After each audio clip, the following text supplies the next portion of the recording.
Le même jour à 23 heures.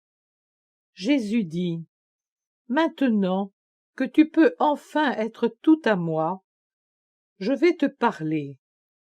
La charité demande de supporter même ceux qui nous dérangent, et tu ne dois pas t'y dérober, ni t'en agacer. Regarde ton maître. Je te donne une grande leçon de patience. Comme je ne veux pas te soumettre à un double effort en te parlant pendant que d'autres s'adressent à toi ou font du bruit autour de toi, et comme je ne veux pas non plus faire connaître à d'autres mes enseignements, j'attends avec une inlassable patience que tu puisses être tout à moi. Tu vois avec quelle tranquillité j'attends et avec quelle bienveillance je me remets à te parler le moment venu. Apprends donc à agir de même, sans craindre de rien perdre, sans t'irriter, sans te troubler d'aucune manière. Reste tranquille. Acquiert seulement le mérite d'un acte de vertu. Ce soir, je te parlerai de ceux que, pour avoir cru au précurseur et m'avoir suivi, j'ai choisi comme apôtre. Je te parlerai aussi de la brebis égarée de ce petit troupeau, d'où provient l'immense troupeau qui s'est aujourd'hui répandu sur la terre entière et qui est baptisé de mon nom. Les ressemblances physiques n'ont aucune importance, Maria. Ce sont des coïncidences fortuites. Il y a des parents qui se ressemblent moins que deux personnes qui ne le sont pas, et inversement.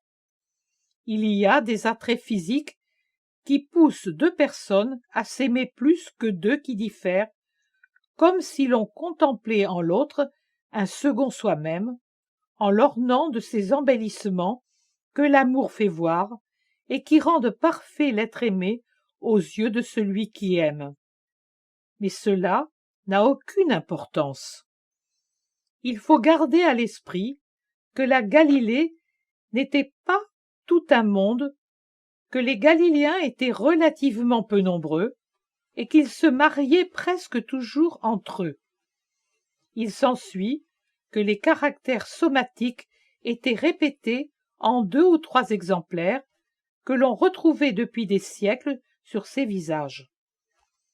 Il ne serait pas faux de dire que, dans les tout petits villages, si l'on remontait aux origines, l'on trouverait 2 ou 3 souches familiales originelles qui se seraient mariées ou remariées entre elles, donnant ainsi un caractère physique prononcé à toute la race galiléenne.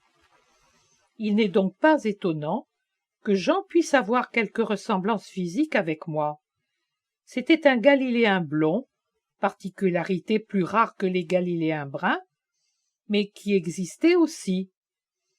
Toutefois, sa ressemblance était encore plus marquée en ce qui concerne l'esprit. Venu à moi, encore vierge, jeune et innocent, il avait pu m'assimiler comme aucun autre. C'était une véritable copie du maître. L'amour l'avait porté à prendre non seulement ma pensée, mais jusqu'à ma manière de parler, de faire des gestes, de bouger. Cela a été au point de l'avoir fait davantage me ressembler de trait. Ce phénomène n'est pas unique entre personnes qui s'aiment parfaitement. Or Jean m'a aimé d'un amour parfait. Vois-tu comme il resplendit de joie de me l'entendre dire ? Personne ne m'a aimé comme lui, exception faite de la femme bénie, d'un amour qui n'a pas connu le moindre instant d'hésitation ou d'erreur. Et personne, hormis ma mère et les enfants qui venaient chercher une caresse de ma part, n'eut pour moi un cœur aussi pur que le sien. Jean est mort très âgé, mais les décennies n'ont jamais altéré cette pureté angélique qui n'a jamais connu d'autre flamme que celle de l'amour divin et d'autre caresse que celle de ma mère. Il était le plus jeune du groupe des apôtres. C'était Judas Iscariote qui venait après lui en âge. Et, en raison de son âge, il aurait pu lui aussi être comme Jean. Mais il ne l'était pas. Et s'il n'était pas vierge, il n'est pas devenu chaste, pas même après m'avoir connu. C'était un impur. Or l'impureté empêche l'action de Dieu dans les cœurs et favorise celle de Satan plus qu'aucune autre passion. Son visage t'est connu. C'est celui-ci. Il s'est montré à toi comme le séducteur.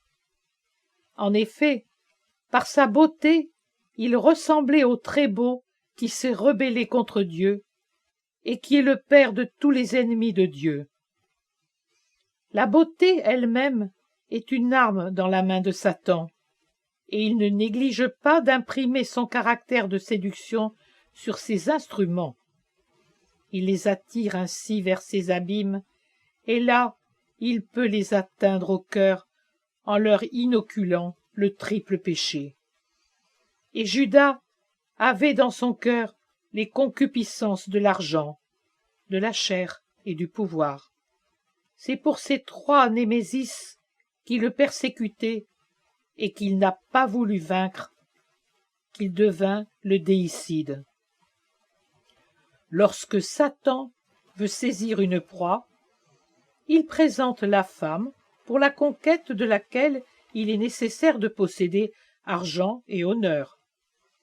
Une fois qu'il l'a attrapée, il lui refuse l'argent, les honneurs et la femme, pour ne laisser que désespoir et mort. Jean était le soleil du groupe des apôtres.